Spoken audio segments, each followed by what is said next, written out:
പിതാവായ ദൈവത്തിങ്കൽ നിന്നും അവൻ്റെ പുത്രനും നമ്മുടെ കർത്താവുമായ യേശു ക്രിസ്തുവിങ്കൽ നിന്നും നമുക്കേവർക്കും കൃപയും സമാധാനവും ഉണ്ടാകുമാറാകട്ടെ. അല്പസമയം ചിന്തയ്ക്ക് ആധാരമായിരിക്കുന്ന തിരുവചന വേദഭാഗം, നാം വായിച്ചു കേട്ട വേദഭാഗം കൊരിന്ത്യർക്ക് എഴുതിയ ഒന്നാമത്തെ ലേഖനം 3-ാം അധ്യായം 16-17 വചനങ്ങൾ ഒരിക്കൽ കൂടി വായിച്ച് കേൾക്കാം.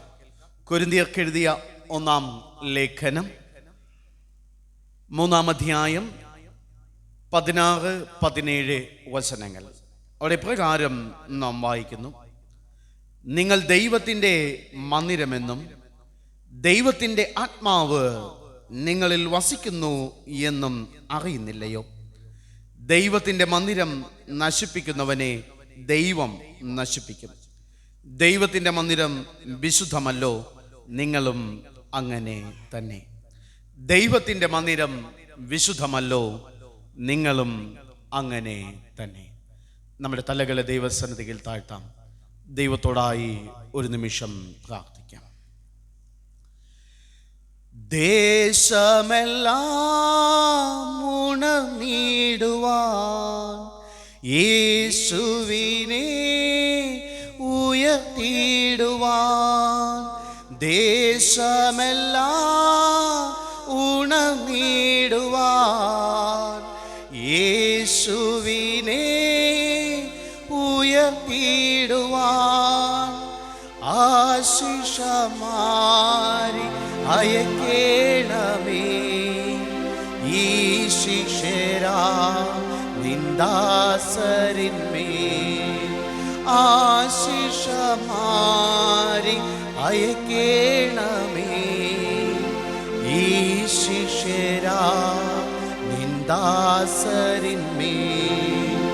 ഉണർവിൻ വരം ലഭിപ്പാൻ ഞങ്ങൾ വരുന്നു തിരുസവിധേ. നാഥാ, നിന്റെ വൻ കൃപകൾ ഞങ്ങൾ കഴിയൂ അനുഗ്രഹിക്കൂ. പരിശുദ്ധ പിതാവേ, സ്വർഗീയ കർത്താവേ, അനുഗ്രഹമേറിയ ഈ നല്ല ദിവസത്തിനായിട്ട് നന്ദി അപ്പ. സഭയുടെ 94ാമത് വാർഷികത്തോടനുബന്ധിച്ച് കഴിഞ്ഞ 3 ദിവസങ്ങളായി ഇന്നുമായി സുവിശേഷ കൺവെൻഷന്റെ ഭാഗമായിരിക്കുവാൻ അങ്ങ് ഞങ്ങളെ ഒരുക്കുന്ന കൃപകൾക്കായിട്ട് നന്ദി. പരിശുദ്ധനെ, അങ്ങയുടെ ആത്മാവിനാൽ ഞങ്ങളെ നിറയ്ക്കണമേ.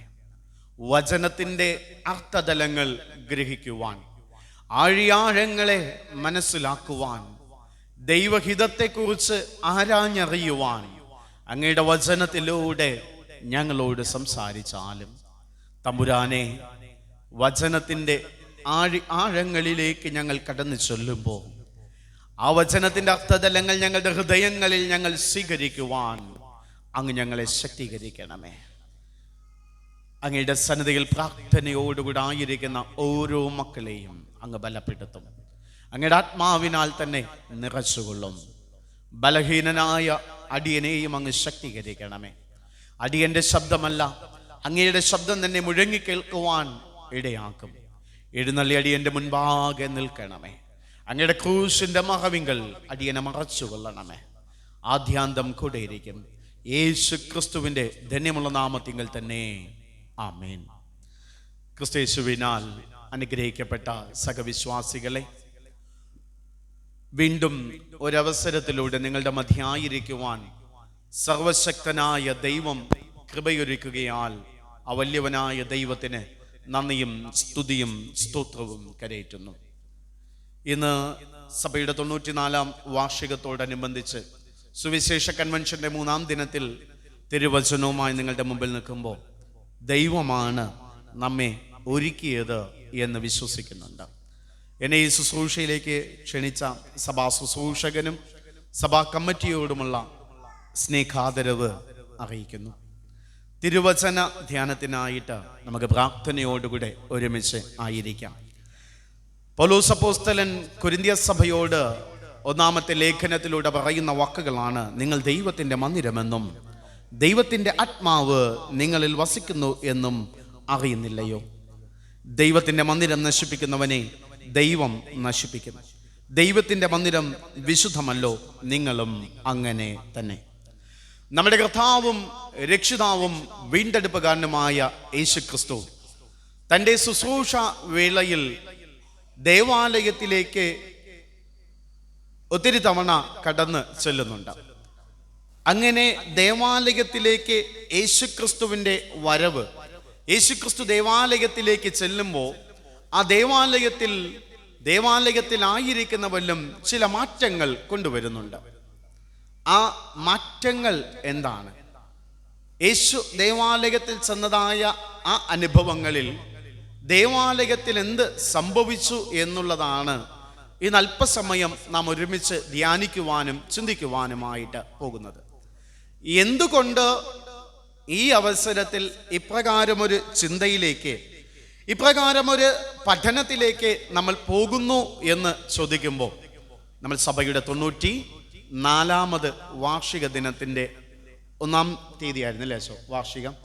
1-ാം തീയതി ജനുവരി 1-ന് നമ്മൾ വാർഷികം ആഘോഷിച്ചു. തുടർന്ന് നാം ഓരോ പ്രോഗ്രാമുകളിൽ വ്യത്യസ്ത തലങ്ങളിൽ വചന പഠനത്തിലൊക്കെ ആയിരിക്കുന്നുണ്ട്. ഒരു കാര്യം അതാണ്. മറ്റൊന്ന്, നാം നിർമ്മിച്ചതായ ദേവാലയത്തെക്കാൾ, മനുഷ്യനിർമ്മിതമായ ദേവാലയങ്ങളെക്കാൾ അതിശ്രേഷ്ഠമായ ഒരു ദേവാലയം ഉണ്ട്. ഏതാണ് ആ ദേവാലയം? നമ്മളാകുന്ന, മനുഷ്യരാകുന്ന ദേവാലയങ്ങൾ. ദൈവം തൻ്റെ കൈയാൽ പണിതതായ ദേവാലയം. മറ്റാരോടും യാതൊരു വിധമായ സഹായവും ചോദിക്കാതെ ദൈവം തൻ്റെ ഇഷ്ടത്തിനും തൻ്റെ ഹിതത്തിനുമനുസരിച്ച് ദൈവം പണിഞ്ഞതായ അതിശ്രേഷ്ഠമായ ഒരേ ഒരു ദേവാലയമേ ഉള്ളൂ. അത് നമ്മളാകുന്ന ദേവാലയങ്ങളാകുന്നു, നമ്മുടെ ശരീരമാകുന്ന ദേവാലയങ്ങൾ തന്നെ ആകുന്നു. ആ വിശുദ്ധമായ, പണം മുടക്കിയിട്ടില്ലാത്തതായ, ആരുടെയും കൂട്ടുത്തരവാദിത്വം ഇല്ലാത്തതായ നമ്മുടെ ശരീരമാകുന്ന ദേവാലയങ്ങൾ എത്രത്തോളം വിശുദ്ധിയോടും എത്രത്തോളം ശ്രേഷ്ഠമായിട്ടും എത്രത്തോളം മാന്യമായിട്ടും നമ്മൾ ഈ ദേവാലയങ്ങളെ കാണുന്നുണ്ട് എന്നുള്ളത് ഒരു ചോദ്യം ആകുന്നു. മനുഷ്യനിർമ്മിതമായ ഈ ദേവാലയം നമ്മുടെ വാർഷിക ദിനത്തോടനുബന്ധിച്ച് എത്ര മനോഹരമായി, ക്രിസ്മസുമായിട്ട് ബന്ധപ്പെട്ട് എത്ര മനോഹരമായി നിങ്ങൾ അലങ്കരിച്ചിരിക്കുന്നു, എത്ര മനോഹരമായി ഇതിനെ മോടി പിടിപ്പിക്കുവാൻ നിങ്ങൾ ശ്രമിച്ചിരിക്കുന്നു, എത്ര മനോഹരമായി പരിശുദ്ധതയോടുകൂടെ, പവിത്രതയോടുകൂടെ, അതിൻ്റെതായ പാവനമായ അനുഭവത്തിൽ നിങ്ങൾ ദേവാലയത്തെ കാണുന്നുണ്ട്. ഇവിടെ ആരാധനകളും സക്രമന്റുകളും അനുഭവിക്കപ്പെടുന്നുണ്ട്. ഇന്നും ഈ പരിശുദ്ധ ആലയത്തിൽ വിശുദ്ധിയോടുകൂടെ നിങ്ങൾ സക്രമന്റ് അനുഭവിക്കുവാനായിട്ട് തിരുമേശയുടെ മുമ്പിൽ മുട്ടുകുത്തിയില്ലേ? നമ്മുടെ ശരീരമാകുന്ന ദേവാലയത്തിന് എത്രത്തോളം നമ്മൾ പ്രാധാന്യം നൽകുന്നുണ്ട്? നമ്മുടെ ശരീരമാകുന്ന ആലയത്തെ നാം എത്രത്തോളം സൂക്ഷിക്കുന്നുണ്ട്? അതിൽ നമ്മൾ പരാജയപ്പെട്ടു പോകുന്നു.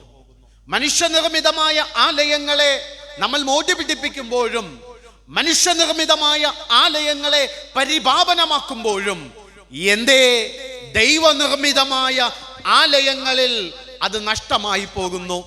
എന്തേ ദൈവനിർമ്മിതമായ ശരീരമാകുന്ന നമ്മുടെ ആലയങ്ങളിൽ അതേ പരിപാവനവും പരിശുദ്ധിയുടേതുമായ അനുഭവങ്ങൾ നമ്മൾ നഷ്ടമാക്കി കളയുന്നു എന്ന് നമ്മൾ ചിന്തിക്കേണ്ടിയിരിക്കുന്നു. ദൈവിക പദ്ധതിയിലൂടെയാണ് ദൈവിക ആലയമാകുന്ന, ദൈവത്തിൻ്റെ ആലയമാകുന്ന നമ്മുടെ ശരീരം നിർമ്മിക്കപ്പെട്ടത്. അതിനെയും നമ്മൾ അതിൻ്റെതായ പരിശുദ്ധിയിലും പരിഭാവനതയിലും കാത്തു സൂക്ഷിക്കേണ്ടുന്നത് ഉണ്ട്. അവിടെയാണ് നമ്മുടെ ക്രൈസ്തവ നമ്മുടെ ജീവിതത്തിൻ്റെ ഏറ്റവും മുൻപന്തിയിൽ നമ്മൾ കാണേണ്ടുന്നത്. ദൈവിക പദ്ധതികളെ ചോദ്യം ചെയ്യാതെ വണ്ണം അത് മുറുകെ പിടിക്കേണ്ടുന്നതായ അനുഭവത്തെ നമ്മൾ മനസ്സിലാക്കേണ്ടുന്നത്. ദൈവത്തിൻ്റെ വചനത്തിൻ്റെ കീഴിൽ നാം ആയിരിക്കുമ്പോൾ നാം അറിയേണ്ടുന്നതും അതാണ്. ലോകത്തിലെ ഏറ്റവും ശ്രേഷ്ഠമായ ദേവാലയം ഞാനാണ്. ലോകത്തിലെ ഏറ്റവും ശ്രേഷ്ഠമായ ദേവാലയം അത് ഞാൻ തന്നെയാണ് എന്നുള്ളതായ ബോധ്യമാണ് നമ്മെ ഭരിക്കേണ്ടുന്നത്. എന്താണ് ദേവാലയം? ദേവ ആലയം അല്ലെങ്കിൽ ദൈവാലയം എന്ന വാക്കിൻ്റെ അർത്ഥം എന്താണ്? ഞാൻ പറയുന്നത് മാത്രം കേട്ടിരിക്കാനല്ല, തിരിച്ച് നിങ്ങളും ഉത്തരം പറഞ്ഞാൽ വളരെ സന്തോഷമായിരിക്കും. എന്താ ദേവാലയം? ദൈവം വസിക്കുന്ന ഇടം. എവിടെയാണോ ദൈവം ആവസിക്കുന്നത്, ദൈവം വസിക്കുന്നത്, അതാണ് ദൈവാലയം. എവിടെയാണോ ദൈവത്തിൻ്റെ വാസമുള്ളത്, അതാണ് ദേവാലയം. അങ്ങനെ എങ്കിൽ ദൈവം വസിക്കുന്നില്ല എങ്കിൽ അതിനെ ആലയം എന്ന് പറയുവാൻ കഴിയുമോ? ഇല്ല, അത് വെറും നിർമ്മിതി മാത്രമാണ്. ഈ സഭയെ സംബന്ധിച്ചിടത്തോളമായാലും, ഞാൻ ശുശ്രൂഷ ചെയ്തു വരുന്ന കച്ചാണി ലൂത്രൻ സഭയെ സംബന്ധിച്ചിടത്തോളമായാലും, മറ്റിതര സഭകളെ സംബന്ധിച്ചിടത്തോളമായാലും, അതൊരു ദേവാലയം എന്ന് പറയുവാൻ കഴിയണമെങ്കിൽ അവിടെ ആരുണ്ടായിരിക്കണം? ദൈവം വസിക്കുന്ന ഇടമായിരിക്കണം. ദൈവം എവിടെയാണോ വസിക്കുന്നത്, അതാണ് ദൈവത്തിൻ്റെ വാസസ്ഥലം, ദേവാലയം എന്ന് നമ്മൾ പറയുന്നത്. നാം സാക്ഷാൽ ദേവാലയങ്ങൾ ആകുന്നു എങ്കിൽ, നാം ഓരോരുത്തരും ദേവാലയങ്ങൾ, ഇവിടെ പൗലോസ് അപ്പോസ്തലൻ നിങ്ങൾ ദൈവത്തിൻ്റെ മന്ദിരമെന്നും ദൈവത്തിൻ്റെ ആത്മാവ് നിങ്ങളിൽ വസിക്കുന്നു എന്നും നിങ്ങൾ അറിയുന്നില്ലയോ? ഞാനും നിങ്ങളും ദൈവത്തിൻ്റെ ആലയം എന്ന് പറയണമെന്നുണ്ട് എങ്കിൽ, ഞാനും നിങ്ങളും ദൈവത്തിൻ്റെ വാസസ്ഥലമാണ് എന്ന് പറയണമെന്നുണ്ട് എങ്കിൽ, നമ്മൾ ആര് വസിക്കണം? ദൈവം വസിക്കണം. എൻ്റെയും നിങ്ങളുടെയും ഉള്ളിൽ ആര് വസിക്കണം? ദൈവം വസിക്കണം. അങ്ങനെ എൻ്റെയും നിങ്ങളുടെയും ഉള്ളിൽ ദൈവം വസിച്ചിട്ടില്ല എങ്കിൽ ഇത് ശ്രേഷ്ഠമായ ആലയമെന്നൊരിക്കലും നമുക്ക് പറയുവാൻ കഴിയുകയില്ല. അതൊരിക്കലും നമുക്കതിനെ സാധിക്കുന്നതും അല്ല. ശരിയല്ലേ? ദൈവം വസിക്കുന്നത് എവിടെയാണോ അവിടെയാണ് ദേവാലയം. നമ്മുടെ ഉള്ളിൽ ദൈവം വസിക്കുന്നില്ല എങ്കിൽ നാം ദേവാലയം എന്ന് പറയുവാൻ കഴിയില്ല. യേശുക്രിസ്തു ദേവാലയത്തിലേക്ക് ചെന്നതായ ഭാഗങ്ങൾ വേദപുസ്തകത്തിൽ നിന്ന് നമ്മൾ കാണുന്നുണ്ട്. അങ്ങനെ യേശുക്രിസ്തു ചെന്നതായ ദേവാലയങ്ങളിൽ എന്ത് സംഭവിച്ചു, അത് നമ്മുടെ ജീവിതത്തിൽ സംഭവിക്കുന്നുണ്ടോ എന്ന് നമുക്കൊന്ന് പരിശോധിക്കാം. യേശുക്രിസ്തു ദേവാലയത്തിലേക്ക് പോകുന്നുണ്ട്. ഏതാ ദേവാലയം? യേശുക്രിസ്തു ചെല്ലുന്നതായ ദേവാലയം, അതിൻ്റെ പേരെന്തുവാ? യെരുശലേം ദേവാലയം. യെരുശലേം ദേവാലയം എത്രാമത്തെ ദേവാലയത്തിലാണ് യേശു ചെല്ലുന്നത്?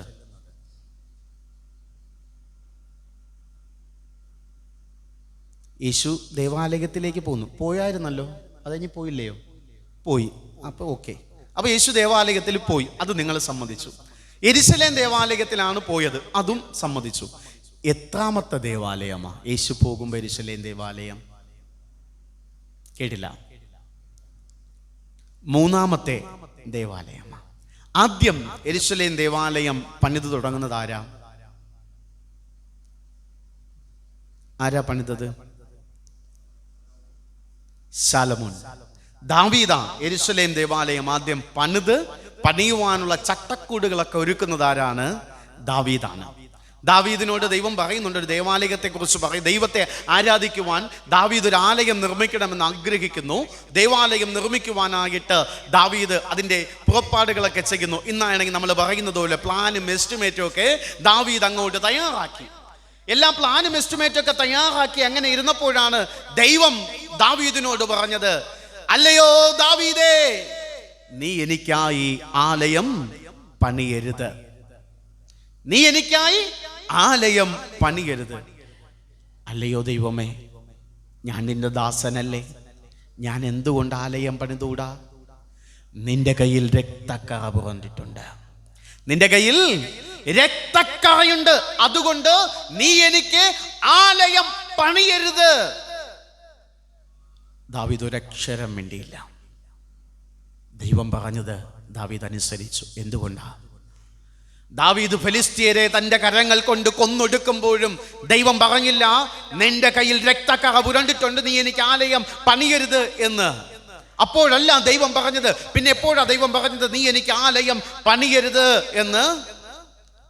ഊരിയാവിൻ്റെ ഭാര്യയെ സ്വന്തമാക്കുന്ന അവസരത്തിൽ, തൻ്റെ സ്നേഹിതനെ തന്നോടുകൂടെ ഉണ്ടായിരുന്ന മനുഷ്യനെ ചതിയിലൂടെ കൊന്ന് അവന്റെ ഭാര്യയെ സ്വന്തമാക്കിയ അവസരത്തിലാ ദൈവം പറയുന്നത്, ചതിയുടെയും വഞ്ചനയുടേതുമായ രക്തക്കറ നിന്റെ കരങ്ങളിലുണ്ട്, നീ എനിക്ക് ആലയം പണിയരുത്. നിന്റെ യാതൊരു വിധമായ പരിപാടിയും എനിക്ക് വേണ്ട എന്ന് ദൈവം പറഞ്ഞത് എപ്പോഴാ? ചതിയുടെയും വഞ്ചനയുടേതുമായ രക്തക്കറ ദാവീദിന്റെ കരങ്ങളിൽ പുരണ്ടു നിന്ന അവസരത്തിലാ ദൈവം ദാവീദിനോട് പറഞ്ഞത്. പ്രിയപ്പെട്ട വിശ്വാസികളെ, നമ്മുടെ ജീവിതത്തിലും നാം അത് ശ്രദ്ധിക്കേണ്ടുന്നത് ഏറ്റവും ആവശ്യമാണ്. ചതിയുടെയും വഞ്ചനയുടെയും പകയുടെയും പരിഹാസത്തിന്റെയും ഒക്കെ അനുഭവങ്ങൾ, രക്തക്കറകൾ നമ്മുടെ കരങ്ങളിലുണ്ട് എങ്കിലും ദൈവം നമ്മോടും പറയും, നിന്റെ ഒരു പരിപാടിയും എനിക്ക് വേണ്ട. ചതിയുടേതായ വഞ്ചനയുടേതായ രക്തക്കറകൾ നമ്മുടെ കരങ്ങളിൽ നിന്ന് നമ്മൾ മാറ്റിവെക്കേണ്ടതുണ്ട്. ദാവീദിനോടപ്പം പറഞ്ഞു, നീ ദേവാലയം പണിയണ്ട. അങ്ങനെ ആ മകനായ ശലോമോൻ ദേവാലയം പണിയുന്നത്, അത് തകർക്കപ്പെട്ടു. അടുത്ത ക്യാപ്റ്റിവിറ്റിയുടെ അടിമത്ത അവസ്ഥയിലേക്ക് പോകുമ്പോഴത്തേക്ക് ആ ദേവാലയം തകർക്കപ്പെട്ടു. അതിമനോഹരമായി പണിതതായ ദേവാലയം അത് തകർക്കപ്പെട്ടു. വീണ്ടും പണിത് ആ ദേവാലയം അതും തകർക്കപ്പെട്ടു. അതാണ് ഇന്റർ ടെസ്റ്റമെന്റൽ പീരീഡ്. ബൈബിൾ പഴയ നിയമത്തിനും പുതിയ നിയമത്തിനും ഇടയിൽപ്പെട്ടതായ ഒരു കാലഘട്ടം വരുന്നുണ്ട്. ഇന്റർ ടെസ്റ്റമെന്റൽ പീരീഡ്, ആ കാലഘട്ടത്തിൽ അത് തകർക്കപ്പെടുന്നുണ്ട്. വീണ്ടും ആ ദേവാലയം പുതുക്കി പണിയുന്നു. അത് ഹെരോദാവിന്റെ കാലഘട്ടത്തിലാണ് ആ ദേവാലയം വീണ്ടും പുതുക്കി പണിയുന്നത്. അങ്ങനെ മൂന്നാമത് പണിയപ്പെട്ട ദേവാലയത്തിലേക്കാണ് യേശു ക്രിസ്തു കടന്ന് ചെല്ലുന്നത്. മൂന്നാമത് പണിതതായ ദേവാലയം. ആ ദേവാലയത്തിലേക്ക് യേശു ചെല്ലുമ്പോൾ എന്താണ് സംഭവിക്കുന്നത്? എപ്പോഴാ ആദ്യമായി യേശു ദേവാലയത്തിലേക്ക് ചെന്നത്? പെട്ടെന്ന് ഉത്തരം പറയണേ, നമുക്ക് സമയമില്ല, അതുകൊണ്ടാ. എപ്പോഴാ യേശു ക്രിസ്തു ദേവാലയത്തിലേക്ക് ചെന്നത്? ഈ സീസണൊക്കെ നിങ്ങൾ ഓർമ്മിച്ചിരിക്കുന്ന സമയമാണ്. എപ്പോഴാ ആദ്യമായി യേശു ദേവാലയത്തിലേക്ക് പോയത്? ഇതിപ്പോ കഴിഞ്ഞേ ഉള്ളൂ. എപ്പോഴാ? കേട്ടില്ല അമ്മ? 12ാമത്തെ വയസ്സിൽ. അതിന്ന് വായിച്ചു കേട്ട വേദഭാഗത്ത് പറയുന്നു അല്ലേ? അപ്പോഴല്ല, അതിന് തൊട്ടു മുമ്പ്, അതായത് 12ാം വയസ്സ് ജനിച്ച് 40ാമത്തെ ദിവസം യേശു ദേവാലയത്തിലേക്ക് പോകുന്നു. ലൂക്കോസിന്റെ സുവിശേഷം 2-ാം അധ്യായം 22 മുതലുള്ളതായ വചനങ്ങൾ. അവിടെ എങ്ങനെ പറഞ്ഞിരിക്കുന്നത്? മോശയുടെ ന്യായപ്രമാണ പ്രകാരം അവളുടെ ശുദ്ധീകരണ കാലം തികഞ്ഞപ്പോൾ കടിഞ്ഞൂലായ ആണൊക്കെയും കർത്താവിന് വിശുദ്ധമായിരിക്കണം എന്ന് കർത്താവിന്റെ ന്യായപ്രമാണത്തിൽ എഴുതിയിരിക്കുന്നത് പോലെ അവനെ കർത്താവിന് അർപ്പിപ്പാനും ഒരു ഇണപ്രാവിനെയോ 2 പ്രാക്കുഞ്ഞിനെയോ കർത്താവിന്റെ ന്യായപ്രമാണത്തിൽ കൽപ്പിക്കുന്നത് പോലെ യാഗം കഴിപ്പാനും അവർ അവനെ യെരൂശലേമിലേക്ക് കൊണ്ടുപോയി. എപ്പോഴാണ്? 40ാമത്തെ ദിവസം. മോശയുടെ ന്യായപ്രമാണം അനുസരിച്ച് ശുദ്ധീകരണ കാലം കഴിയുമ്പോൾ ഒരു കുഞ്ഞു ജനിച്ച് 40ാമത്തെ ദിവസം യേശു പൈതലിനെ ആദ്യമായി ദേവാലയത്തിലേക്ക് കൊണ്ടുപോകുകയാണ്. അമ്മയുടെ മാറോട് ഒട്ടിക്കിടന്ന് തൻ്റെ കുഞ്ഞിക്കാലുകൾ ആകാശത്തിലേക്ക് വിരിച്ച് അത് കാലുകൾ മെല്ലെ അടിച്ച് തൻ്റെ കുഞ്ഞിളം കൈകൊണ്ട് അമ്മ മറിയത്തിൻ്റെ കവിളിൽ തലോടി ആ കുഞ്ഞു പൈതലായ യേശുദേവൻ ദേവാലയത്തിലേക്ക് ചെന്നു. ആദ്യം യേശു ക്രിസ്തു ദേവാലയത്തിലേക്ക് ചെല്ലുന്നത് 40ാമത്തെ വയസ്സിൽ. അങ്ങനെ ദേവാലയത്തിലേക്ക് ചെന്നപ്പോൾ അവിടെ എന്താ സംഭവിച്ചത്? തൊട്ട് താഴെയുള്ളതായ ഭാഗം 25ാമത്തെ വചനത്തിൽ ഇങ്ങനെ പറയുന്നു, യെരൂശലേമിൽ ശിമിയോൻ എന്ന് പേരുള്ള ഒരു മനുഷ്യനുണ്ടായിരുന്നു. ഈ മനുഷ്യൻ നീതിമാനും, ഇനിയുള്ള വാക്കുകൾ ശ്രദ്ധിക്കുക, ഇസ്രായേലിന്റെ ആശ്വാസത്തിനായി കാത്തിരിക്കുന്നവനും ആയിരുന്നു. പരിശുദ്ധാത്മാവ് അവന്റെ മേലുണ്ടായിരുന്നു. കർത്താവിന്റെ ക്രിസ്തുവിനെ കാണും മുമ്പേ മരണം കാണുകയില്ല എന്ന പരിശുദ്ധാത്മാവിനാൽ അവന് അല്ലപ്പാടുണ്ടായിരുന്നു. അവൻ ആത്മനിയോഗത്താൽ ദേവാലയത്തിൽ ചെന്നു. യേശു എന്ന പൈതലിനു വേണ്ടി ന്യായപ്രമാണത്തിന്റെ ചട്ടപ്രകാരം ചെയ്യുവാൻ അമ്മയപ്പന്മാർ അവനെ അകത്ത് കൊണ്ടു ചെന്നപ്പോൾ അവൻ അവനെ കയ്യിലേന്തി ദൈവത്തെ പുകഴ്ത്തി. നീ ഇപ്പോൾ നാഥാ തിരുവചനം പോലെ നീ അടിയാനെ സമാധാനത്തോടെ വിട്ടയക്കുന്നു. ജാതികൾക്ക് വെളിപ്പെടുവാനുള്ള പ്രകാശവും നിന്റെ ജനമായ ഇസ്രായേലിന്റെ മഹത്വവുമായി നീ സകല ജാതികളുടെയും മുമ്പിൽ ഒരുക്കിയിരിക്കുന്ന നിന്റെ രക്ഷയെ എൻ്റെ കണ്ണ് കണ്ടുവല്ലോ. അവിടെ ശിമിയോൻ എന്നു പേരുള്ള ഒരു മനുഷ്യനുണ്ടായിരുന്നു. ഇസ്രായേലിന്റെ ആശ്വാസത്തിനായി കാത്തിരുന്നവൻ, ദൈവത്തെ കാണുന്നതിന് മുമ്പേ മരണം കാണുകയില്ല എന്ന് അരുളപ്പാട് ഉണ്ടായവൻ. അവൻ എന്താ പറഞ്ഞത്? ഇപ്പോൾ നാഥാ, സമാധാനത്തോടെ നീ അടിയനെ വിട്ടയക്കുന്നു. യേശു പൈതൽ ദേവാലയത്തിലേക്ക് ആദ്യം കടന്നു വന്നപ്പോൾ അവിടെ സംഭവിച്ച ഒന്നാമത്തെ കാര്യം സമാധാനം ഉണ്ടാകുന്നു. ഇപ്പോൾ നാഥാ, സമാധാനത്തോടെ നീ അടിയനെ വിട്ടയക്കുന്നു. ശിമയോൻ ദൈവത്തിന്റെ സന്നിധിയിൽ ദൈവത്തെ പുകഴ്ത്തിക്കൊണ്ട് പറയുക, ഇപ്പോൾ നാഥാ, സമാധാനത്തോടെ നീ അടിയനെ വിട്ടയക്കുന്നു. അതെ, യേശു ക്രിസ്തുവിന്റെ സാന്നിധ്യം ദേവാലയത്തിൽ എന്ത് കൊണ്ടുവരുന്നു? സമാധാനത്തെ കൊണ്ടുവരുന്നു. ശിമിയോൻ കാത്തിരുന്നവനാ. കാത്തിരിപ്പിന് അവന് സമാധാനത്തിന്റെ അനുഭവത്തെ, സന്തോഷത്തെ കണ്ടെത്തുവാനായിട്ട് കഴിയുന്നുണ്ട്. സമാധാനവും സന്തോഷവും ശാന്തിയുടേതായ അനുഭവവും അവിടെ കടന്നു വരുന്നത് വേദപുസ്തകത്തിൽ നമുക്ക് കാണുന്നുണ്ട്. ഈ ശിമിയോൻ ആരാണ്? ദൈവവൈതലിനായി കാത്തിരുന്നവനാ. ഞാൻ നേരത്തെ പറഞ്ഞൊരു ഇൻഡർ ടെസ്റ്റമെന്റൽ വീട്, പഴയ നിയമത്തിനും പുതിയ നിയമത്തിനും ഇടയിലുള്ളതായ ഒരു കാലഘട്ടം, ദൈവവചനത്തിൻ്റെതായ വെളിപാടില്ലാതിരുന്നതായ ഒരു കാലഘട്ടം. ഈ കാലഘട്ടത്തിൽ വേദപുസ്തകം, പഴയ നിയമ പുസ്തകങ്ങളെയൊക്കെയും പകർത്തി എഴുതുന്നതായ തൊഴിലിലായിരുന്ന മനുഷ്യനാണ് ശിമിയോൻ. പഴയ നിയമങ്ങൾ തുകലിലുണ്ടായിരുന്നതിനെ പകർത്തി മറ്റൊരു ഇതിൽ എഴുതുന്നതായ മനുഷ്യനായിരുന്നു ശിമിയോൻ. ആ ശിമിയോൻ അങ്ങനെ എഴുതിക്കൊണ്ടിരിക്കുമ്പോഴാണ് യെശയ്യാ പ്രവാചകന്റെ പുസ്തകത്തിൽ വായിക്കുന്നുണ്ട്, കന്യക ഗർഭിണിയായ ഒരു മകനെ പ്രസവിക്കും, അവന് ദൈവം നമ്മോടുകൂടെ എന്നർത്ഥമുള്ള ഇമ്മാനുവേൽ എന്ന് പേർ വിളിക്കപ്പെടും. ഇത് ഞാൻ എങ്ങനെ വിശ്വസിക്കും? ഒരു കന്യക എങ്ങനെ ഗർഭിണിയാകും? അത് ഞാൻ എങ്ങനെ വിശ്വസിക്കും എന്ന ശിമിയോന്റെ ചോദ്യത്തിന് അവന് ദൈവത്തിന്റെ അരുളപ്പാടുണ്ടായതാണ്, ഇത് കാണുന്നത് വരെ നീ മരിക്കുകയില്ല, ഇത് കാണുന്നത് വരെ നീ മരിക്കുകയില്ല. അങ്ങനെ അരുളപ്പാടുണ്ടായിട്ട് ദേവാലയത്തിൽ ഉണ്ടായിരുന്ന വളരെ വയസ്സ് ചെന്നവനാ. അവന്റെ ഹൃദയത്തിൽ ഒരു പ്രശ്നമുണ്ട്. എന്താ? സമാധാനം ഇല്ല. ഇത് എപ്പോൾ സംഭവിക്കും?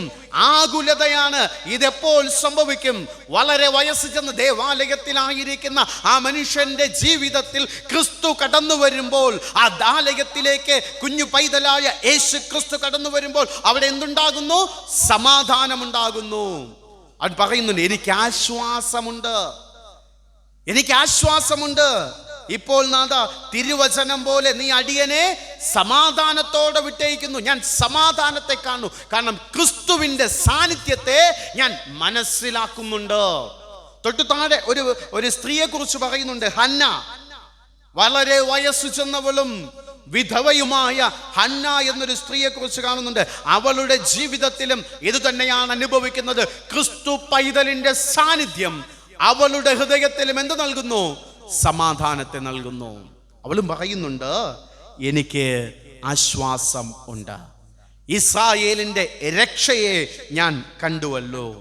ക്രിസ്തയേശുവിനാൽ അനുഗ്രഹിക്കപ്പെട്ട സഹവിശ്വാസികളെ, ക്രിസ്തുവിന്റെ സാന്നിധ്യം ദേവാലയത്തിലേക്ക് ക്രിസ്തു കടന്നു വന്നപ്പോൾ സമാധാനത്തിന്റെ അനുഭവമുണ്ട് എന്ന് പറയുവാൻ തക്കവണ്ണം ശിമിയോന് സാധിക്കുന്നുണ്ട്. നമ്മുടെ ജീവിതത്തിൽ നമുക്കതിന് കഴിയുന്നുണ്ടോ? എനിക്ക് സമാധാനമുണ്ട്, എനിക്ക് ആശ്വാസമുണ്ട്, ഞാൻ രക്ഷ കണ്ടിരിക്കുന്നു എന്ന് നമ്മൾ പറയുവാൻ തക്കവണ്ണം കഴിയുന്നുണ്ടോ? കൈപൊക്കാമോ? എനിക്ക് സമാധാനമുണ്ട്, എൻ്റെ ജീവിതത്തിൽ സമാധാനമുണ്ട് എന്നുള്ളവർ ആരും കൈപൊക്കിയില്ല. അപ്പൊ അതിനർത്ഥം എന്താണ്? ആർക്കും സമാധാനമില്ല എന്നുള്ളതാണ്. ക്രിസ്തു ജീവിതത്തിലുണ്ട് എങ്കിൽ അവിടെ എന്തുണ്ട്? സമാധാനമുണ്ട്. അങ്ങനെയെങ്കിൽ നിങ്ങളുടെ ജീവിതത്തിൽ ആരില്ല? ഞാനല്ല പറഞ്ഞത്, നിങ്ങളാ പറഞ്ഞത്. അങ്ങനെയെങ്കിൽ നിങ്ങളുടെ ജീവിതത്തിൽ ആരില്ല? കാരണം യേശു ക്രിസ്തുവിന്റെ സാന്നിധ്യം ആ വളരെ വയസ്സ് ചെന്നതായ വൃദ്ധനായ ആ മനുഷ്യൻ കാണുമ്പോൾ അവൻ പറയുക, ഇപ്പോൾ നാഥാ, സമാധാനത്തോടെ നീ അടിയനെ വിട്ടയക്കുന്നു. എനിക്ക് സമാധാനമുണ്ട്. ക്രിസ്തുവിന്റെ സാന്നിധ്യം എനിക്ക് സമാധാനത്തെയും സന്തോഷത്തെയും അനുഭവിക്കുവാനായിട്ട് കഴിയുന്നുണ്ട്. നമ്മുടെ ശരീരമാകുന്ന ആലയത്തിൽ ക്രിസ്തു കടന്നു വരുമ്പോൾ എൻ്റെ ഉള്ളിൽ ക്രിസ്തുവിന്റെ സാന്നിധ്യം ഉണ്ടായിരിക്കുമ്പോൾ എനിക്ക് പറയുവാൻ കഴിയും, എനിക്ക് ആശ്വാസം ഉണ്ട്. അത് കഷ്ടത ഇല്ലാഞ്ഞിട്ടല്ല, വേദന ഇല്ലാഞ്ഞിട്ടല്ല, ബലഹീനത ഇല്ലാഞ്ഞിട്ടല്ല, എൻ്റെ ജീവിതത്തിൽ ദുരന്തങ്ങൾ ഇല്ലാഞ്ഞിട്ടല്ല. ഇതൊക്കെയുള്ളപ്പോഴും, ഇതൊക്കെ ഞാൻ അനുഭവിക്കുമ്പോഴും ക്രിസ്തു എന്നോടൊപ്പം ഉള്ളതിനാൽ എനിക്ക് എന്തുണ്ട്? ആശ്വാസം ഉണ്ട്, എനിക്ക് സമാധാനം ഉണ്ട്. ഇന്ന് അധ്യക്ഷ പ്രസംഗത്തിൽ അച്ഛൻ പറഞ്ഞതായ വാക്കുകൾ നിങ്ങൾ ശ്രദ്ധിച്ചിട്ടുണ്ടാകും. കർത്താവ് എന്താ പറഞ്ഞത്? ഞാൻ നിങ്ങളോടുകൂടെ ഉണ്ട്. 2025 നമ്മൾ പ്രവേശിച്ചിരിക്കുകയാണ്. എന്ത് എങ്ങനെ എന്നുള്ളതായ ആശങ്കകൾ നമ്മുടെ ജീവിതത്തിലുണ്ട്. നമ്മൾ പറയാം, ഞാൻ നിങ്ങളോടുകൂടെ ഉണ്ട്. ശിമിയോന്റെ അടുക്കലേക്ക് ക്രിസ്തു കടന്നു വന്നപ്പോൾ, ആലയത്തിലേക്ക് ക്രിസ്തു കടന്നു വന്നപ്പോൾ സമാധാനത്തെയും രക്ഷയെയും ഒക്കെ കാണുവാനായിട്ട് കഴിയുന്നു. അതെ, നമ്മുടെ ശരീരമാകുന്ന ആലയത്തിലേക്ക് ക്രിസ്തു വരണം. ആ കഷ്ടതകളുടെയും വേദനകളുടെയും ഒക്കെ അനുഭവത്തിൽ നമുക്കത് പറയുവാൻ കഴിയും, എനിക്ക് ക്രിസ്തു എൻ്റെ കൂടെ ഉണ്ട്. ഞാൻ ശുശ്രൂഷ ആരംഭിക്കുന്നത് മൈലക്കര ലൂഥറൻ സഭയിലാണ്. കുപ്പായം കിട്ടിയതിന് ശേഷം ഗ്രാജുവേഷൻ കഴിഞ്ഞ് നേരെ ശുശ്രൂഷകനായിട്ട് പോകുന്നത് മൈലക്കര ലൂഥറൻ സഭയിലാണ്. ആ മൈലക്കര ലൂഥറൻ സഭയിൽ ഞാൻ ചെല്ലുമ്പോൾ ഞാൻ ഹൗസ് വിസിറ്റിങ്ങിനായിട്ട് പോവുകയാണ്. അന്ന് വിജയകുമാർ അച്ഛൻ്റെ അസിസ്റ്റൻ്റാണ്. ഞാനും കൊച്ചമ്മയുമായിട്ടാണ് വിസിറ്റിങ്ങിനായിട്ട് പോകുന്നത്. അങ്ങനെ പോകുന്നതായ അവസരത്തിൽ ഒരു ഭവനത്തിൽ ചെന്ന്, ഞാൻ അദ്ദേഹത്തിൻ്റെ പേര് ഓർക്കുന്നില്ല, ഒരു ഭവനത്തിൽ ചെന്നു. ആ ഭവനത്തിൽ ചെന്ന് പ്രാർത്ഥനയ്ക്കായിട്ടിരിക്കുമ്പോൾ ഒരു പിതാവ് ഒരു വീൽ ചെയറിൽ ഇരിക്കുന്നുണ്ട്. അദ്ദേഹത്തിൻ്റെ ഇടുപ്പിന് താഴോട്ട് ചലനശേഷിയില്ല. അദ്ദേഹത്തിൻ്റെ അടുക്കൽ ചെന്ന്, ഞാൻ ഈ ശുശ്രൂഷയുടെ ആരംഭമായതുകൊണ്ട് തന്നെ പെട്ടെന്ന് അദ്ദേഹത്തെ കണ്ടപ്പോൾ എനിക്ക് ചെറുതായിട്ടൊന്ന് കണ്ണ് നിറഞ്ഞു. ഞാൻ അദ്ദേഹത്തിൻ്റെ അടുക്കൽ ചെന്ന് സംസാരിച്ചു, പ്രാർത്ഥിക്കാമോ എന്നൊക്കെ ചോദിച്ചു. എൻ്റെ തൊണ്ട ഇടറുന്നത് കണ്ടിട്ട് അദ്ദേഹം എന്നോട് ഇങ്ങനെ ചോദിച്ചു, എന്തിനാച്ചാ സങ്കടപ്പെടുന്നത്? എനിക്ക് യാതൊരു വിധമായ സങ്കടവും ഇല്ല. അച്ഛന് ദൈവത്തെ കാണണമെങ്കിൽ ആലയത്തിലേക്ക് പോകണം. എൻ്റെ കൂടെ ആരുണ്ട്? ദൈവമുണ്ട്. അവൻ എൻ്റെ അരികിലുണ്ട്. എന്നെ ചേർത്തണയ്ക്കുന്നത് ദൈവമാ. അതുകൊണ്ട് ഇതൊന്നും എനിക്കൊരു പ്രശ്നം അല്ല. ഒരു 3 മാസം കഴിഞ്ഞപ്പോൾ അദ്ദേഹത്തിൻ്റെ ഒരു കൈ കൂടെ തളർന്നുപോയി. വീണ്ടും ഭവനത്തിൽ ചെന്നപ്പോൾ അദ്ദേഹം, എനിക്ക് യാതൊരു വിധമായ പ്രശ്നവും ഇല്ല. കാരണം എൻ്റെ കൂടെ ആരുണ്ട്? ദൈവമുണ്ട്. ദൈവത്തിന്റെ സാന്നിധ്യം എനിക്ക് സമാധാനത്തെയും സന്തോഷത്തെയും പകരുകയാ. എൻ്റെ ജീവിതത്തിൽ എന്നോട് ചേർന്ന് നിൽക്കുവാൻ എൻ്റെ തമ്പുരാൻ കൂടെയുണ്ട്. അതെ, ക്രിസ്തു നമ്മുടെ ജീവിതത്തിൽ കടന്നു വരുമ്പോൾ നമുക്ക് എന്ത് ലഭ്യമാകുന്നു? സമാധാനവും ആശ്വാസവും ലഭ്യമാകുന്നു. ഒരു മഴയും തോരാതിരുന്നിട്ടില്ല. മനോഹരമായ ഒരു പാട്ടില്ലേ, നമ്മളെല്ലാവരും പാടാറുണ്ടല്ലേ, കൊയർ പാടാറില്ലേ? ആ പാട്ട് എഴുതിയതാരെന്നറിയാമോ? CSI സഭയുടെ ഒരു അച്ഛനാ. ക്യാൻസർ ബാധിതനായി 3ാമത്തെ ഓപ്പറേഷൻ കഴിഞ്ഞ് വീട്ടിൽ വന്ന് തൻ്റെ വീൽ ചെയറിൽ ഇരിക്കുമ്പോൾ അച്ഛൻ പാടിയ പാട്ട, ഒരു മഴയും തോരാതിരുന്നിട്ടില്ല, ഒരു കാറ്റും അടങ്ങാതിരുന്നിട്ടില്ല, എൻ്റെ ജീവിതത്തിൽ എൻ്റെ കർത്താവ് കൂടെയുണ്ട്. സമാധാനത്തെ എനിക്ക് അനുഭവിക്കുവാനായിട്ട് കഴിയുന്നില്ല എങ്കിൽ, സന്തോഷത്തെ എൻ്റെ ജീവിതത്തിൽ അനുഭവിക്കുവാൻ കഴിയുന്നില്ല എങ്കിൽ എൻ്റെ ജീവിതത്തിൽ കർത്താവ് ഇല്ല. എൻ്റെ പ്രശ്നങ്ങളുടെയും എൻ്റെ പ്രയാസങ്ങളുടെയും എൻ്റെ പ്രതിസന്ധികളുടെയും അനുഭവത്തിൻ്റെ മധ്യേയും എനിക്ക് സമാധാനവും ആശ്വാസവും കണ്ടെത്തുവാൻ കഴിയുന്നുണ്ട് എങ്കിൽ തീർച്ചയായിട്ടും ഉറപ്പിച്ചു പറയാം, നിന്നോടൊപ്പം ആരുണ്ട്? ദൈവത്തിൻ്റെ സാന്നിധ്യം ഉണ്ട്. ഈ പ്രശ്നങ്ങളെയും പ്രതിസന്ധികളെയും ഒക്കെ തരണം ചെയ്ത് മുന്നോട്ട് പോകുവാൻ കഴിയുമ്പോൾ നമുക്ക് പറയാം, ആശ്വാസത്തിന് എൻ്റെ കർത്താവ് കൂടെയുണ്ട്. അങ്ങനെ ഇല്ല എങ്കിൽ നമ്മുടെ ആശ്വാസത്തിനൊരു കുറവും ഉണ്ടാകില്ല, നമ്മുടെ പ്രശ്നങ്ങൾക്കൊരു കുറവും ഉണ്ടാകില്ല, നമ്മുടെ പ്രതിസന്ധികൾക്ക് ഒരു കുറവും ഉണ്ടാകില്ല. ക്രിസ്തയേശുവിനാൽ അനുഗ്രഹിക്കപ്പെട്ടവരെ, കർത്താവിൻ്റെ സാന്നിധ്യം നമുക്ക് സമാധാനവും ആശ്വാസവും നൽകുന്നു. കർത്താവ് നമ്മളിൽ നിന്ന് ഒരിക്കലും ഇറങ്ങിപ്പോകുന്നില്ല. ആരാ ഇറക്കി വിടുന്നത്? നമ്മളാ. ഞാൻ നിന്നോടൊപ്പം വാസം ചെയ്യില്ല എന്ന് ഒരിക്കലും കർത്താവ് പറയുന്നില്ല. പക്ഷെ അവനെ ഇറക്കി വിടുന്നത് ആരാണ്? നമ്മളാ. വെളിപാട് പുസ്തകത്തിൽ ഇങ്ങനെ, ഞാൻ വാതിൽക്കൽ നിന്ന് മുട്ടുന്നു, ആരെങ്കിലും എൻ്റെ ശബ്ദം കേട്ട് വാതിൽ തുറന്നാൽ ഞാൻ അവനോടും അവൻ എന്നോടും അത്താഴം കഴിക്കും. അവൻ നമ്മുടെ ഹൃദയത്തിലേക്ക് വരുവാൻ തക്കവണ്ണം, നമ്മോടൊപ്പം വാസം ചെയ്യുവാൻ തക്കവണ്ണം അവൻ ആഗ്രഹിക്കുന്നുണ്ട്. നമ്മളാ തുറക്കാത്തത്. ഈ വാതിൽക്കൽ നിന്ന് മുട്ടുന്നതായ ചിത്രം, അതിമനോഹരമായ പിക്ചർ വരച്ചതിന് ശേഷം ചിത്രകാരൻ തൻ്റെ സുഹൃത്തിനോട് ചോദിച്ചു, അല്ലയോ സഹോദര, ഞാൻ വരച്ചതായ ഈ ചിത്രം കൊള്ളാമോ? ആ ചിത്രകാരൻ്റെ ചിത്രം നോക്കിയിട്ട് സുഹൃത്ത് ഇപ്രകാരം പറഞ്ഞു, അല്ലയോ സഹോദര, ഈ ചിത്രം മനോഹരമായിട്ടുണ്ട്, പക്ഷേ ഒരു കുറവ് ഞാൻ ഈ വാതിലിൽ കാണുന്നുണ്ട്. എന്താണ്? കർത്താവ് മുട്ടുന്നുണ്ട്, എന്നാൽ അത് തുറക്കുവാനുള്ള ഹാൻഡിൽ കാണാനില്ല. നമുക്കറിയാം, ഓരോ വാതിൽ നമ്മൾ പിടിപ്പിക്കുമ്പോഴും അതിൻ്റെ അകത്തും പുറക്കും വാതിൽ തുറക്കാനുള്ള പൂട്ട് നമ്മൾ വച്ചിട്ടുണ്ടായിരിക്കും. അല്ലയോ സഹോദര, ഈ ചിത്രത്തിൽ വാതിൽ തുറക്കുവാനുള്ള പൂട്ട് കാണാനില്ല, അതിൻ്റെ താക്കോൽ കാണാനില്ല. ചിത്രകാരൻ ഇങ്ങനെയാ പറഞ്ഞത്, ഹൃദയത്തിൻ്റെ വാതില, അതകത്തുനിന്ന് മാത്രമേ തുറക്കാൻ കഴിയുകയുള്ളൂ. നിങ്ങളുടെ ഓരോരുത്തരുടെയും ഹൃദയത്തിൻ്റെ വാതില. ആലയമാകുന്ന ശരീരങ്ങളെ, നിങ്ങളുടെ ഹൃദയത്തിനുള്ളിലേക്ക് കർത്താവ് കടന്നു വന്നാൽ മാത്രമേ സമാധാനത്തെയും ആശ്വാസത്തെയും രക്ഷയെയും കണ്ടെത്തുവാൻ തക്കവണ്ണം കഴിയുകയുള്ളൂ. ആ ഹൃദയവാതിൽ തുറക്കുവാൻ നമ്മൾ തയ്യാറാണോ? 2024 നമ്മൾ എങ്ങനെ ആയിരുന്നു എന്നതല്ല, 2025 പ്രവേശിച്ചിരിക്കുമ്പോൾ എൻ്റെ ഹൃദയവാതിൽ ഞാൻ തുറക്കുന്നു. അവനെ ചവിട്ടി പുറത്താക്കാനല്ല, അവനെ സ്വീകരിക്കുവാൻ, അവൻ എന്നോട് ജീവിതത്തോടുകൂടെ ചേർത്ത് വയ്ക്കുവാൻ ഞാൻ തയ്യാറാണ് എന്ന് പ്രതിജ്ഞാബദ്ധരായി മുന്നോട്ട് പോകുവാൻ നമുക്ക് കഴിയണം. രണ്ടാമത്, യേശു ദേവാലയത്തിൽ വന്നത് എപ്പോഴാണ്? രണ്ടാമത്തെ പ്രാവശ്യം.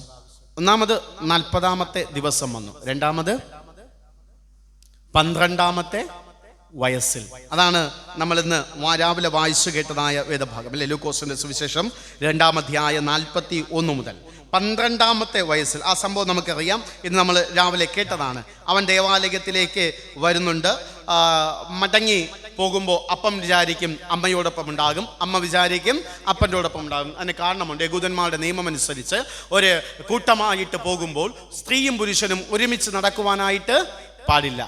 അങ്ങനെ കൂട്ടമായിട്ട് പോകുമ്പോഴായാലും അവർ ഒരുമിച്ച് നടക്കുവാൻ പാടില്ല. അവർ ഉത്സവത്തിലേക്ക് ആലയത്തിലേക്ക് വരുന്നുണ്ട്, വന്നതിന് ശേഷം മടങ്ങിപ്പോകുമ്പോൾ.